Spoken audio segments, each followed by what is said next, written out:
Les recuerdo tener a la mano su Biblia, su libreta, tomar apuntes y registrar los versículos que menciono para que ustedes confirmen que lo que comparto no es mi palabra, no es mi opinión, ni es palabra de ningún hombre, es la palabra de Dios. Vamos a empezar. El obedecer a Dios es lo más importante en la vida de un creyente, ya que va en función de su crecimiento espiritual y de su proceso de santidad. Esta no se da de manera espontánea, se aprende y ejerce mediante nuestras decisiones y acciones. En Hebreos 5:8 leemos, refiriéndose a Jesucristo, por lo que padeció, aprendió la obediencia.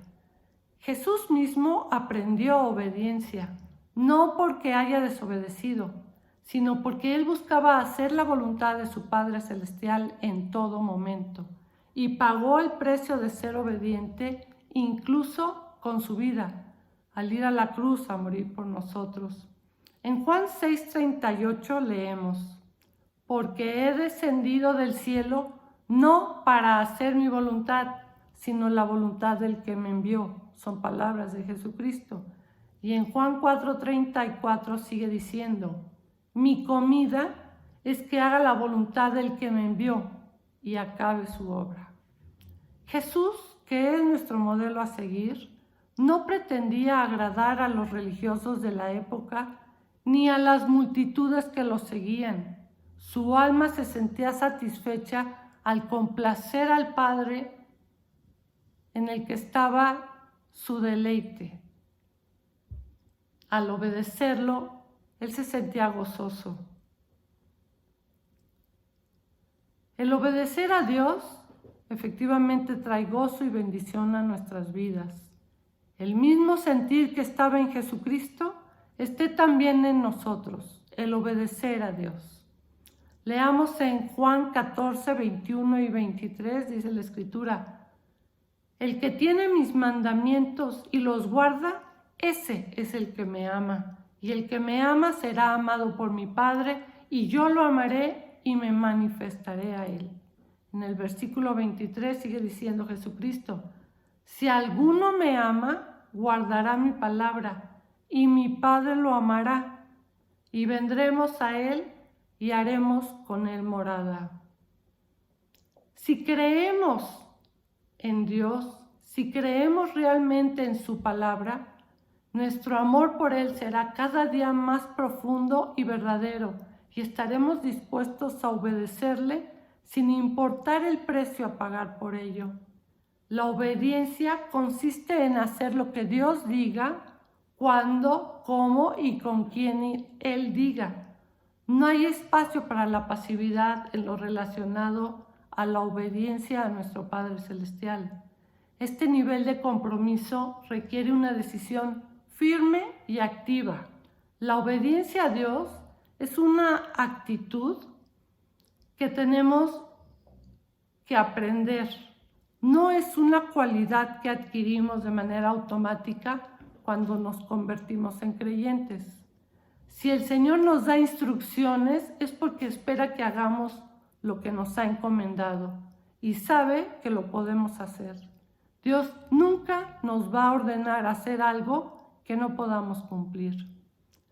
El obedecerle parcialmente es tanto como no obedecerle, así como retardarnos en responder a su mandato. Vemos un claro ejemplo de desobediencia en 1 Samuel 15. Ustedes pueden leer este pasaje y tener una idea mucho más clara de la enseñanza de este día al término de este estudio. En la vida de Saúl, el primer rey de Israel, vemos este claro ejemplo de desobediencia. Su reinado comenzó alrededor del año 1010 antes de Jesucristo. Él fue un líder militar competente y su popularidad crecía día a día. Sin embargo, una serie de errores muy graves, comenzando por ofrecer un sacrificio que no se le había solicitado ni tampoco autorizado, dieron inicio a la caída del reinado de Saúl. La mención a este sacrificio está en 1 Samuel 13, del 9 al 14. La caída vertiginosa del rey de Israel, de Saúl, fue evidente cuando no eliminó a todos los amalecitas y a todos sus animales, como Dios se lo había ordenado. En 1 Samuel 15, 3. Haciendo caso omiso de una orden directa de Dios, él decidió perdonar la vida del rey Agag junto con parte de los mejores animales que éste tenía, a los cuales consideró para ofrecerlos en sacrificio a Dios, cuando lo que Dios quiere es nuestra obediencia y no sacrificios. Vamos a leer en 1 Samuel 15, 22 y 23. Dice la Escritura: ¿se complace tanto el Señor en los holocaustos y en los sacrificios, como en que la palabra del Señor sea obedecida? Ciertamente el obedecer es mejor que los sacrificios, y el prestar atención es mejor que el cebo de los carneros, porque la rebeldía es como el pecado de adivinación, y la obstinación es como la iniquidad de la idolatría. Él trató de encubrir su transgresión mintiéndole a Samuel, que era el profeta en ese momento, y en el fondo mintiéndole a Dios.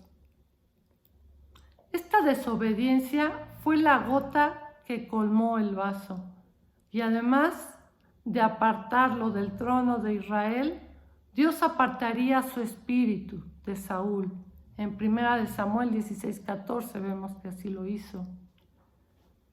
En 1 Samuel 15, 23 dice la Escritura: por cuanto tú has desechado la palabra del Señor, Él también te ha desechado a ti para que no seas rey. En tanto Saúl hizo caso omiso de la palabra de Dios Padre, el Señor también lo desechó del trono de Israel. Todo lo que tenía que hacer Saúl era buscar al Señor de todo corazón, obedecer sus mandamientos y alinear su voluntad con la de Dios, para que su gobierno hubiera sido uno que honrara a Dios. Sin embargo, como muchos otros, Saúl escogió un camino diferente y se desvió de Dios, haciendo manifiesto que no se podía confiar en él para ser un instrumento de la voluntad de Dios. En Josué 1:8 leemos: nunca se apartará de tu boca este libro de la ley, sino que de día y de noche meditarás en él, para que guardes y hagas conforme a todo lo que en él está escrito, porque entonces harás prosperar tu camino y todo te saldrá bien. Es palabra de Dios, es verdad. Sus promesas son sí y amén, pero tienen una condición que nos toca cumplir. A Dios no le interesan nuestros sacrificios. Él espera que obedezcamos su palabra y así bendecirnos y prosperarnos en todo. Llegamos a creer que nuestras necesidades, circunstancias y sufrimientos son razones legítimas para desobedecer al Señor. No nos damos cuenta de que nuestro Padre Celestial hace uso de todo lo que viene a nuestra vida para así cumplir sus planes en nosotros. En ningún momento nos prometió que nos daría una vida fácil, libre de dolor y sufrimiento, pero sí nos asegura que bendice a todos los que le obedecen. No podemos ver con anticipación lo que el Señor hará, pero nuestra responsabilidad es obedecerle con la seguridad de que nuestro futuro está en sus manos. Bendiciones.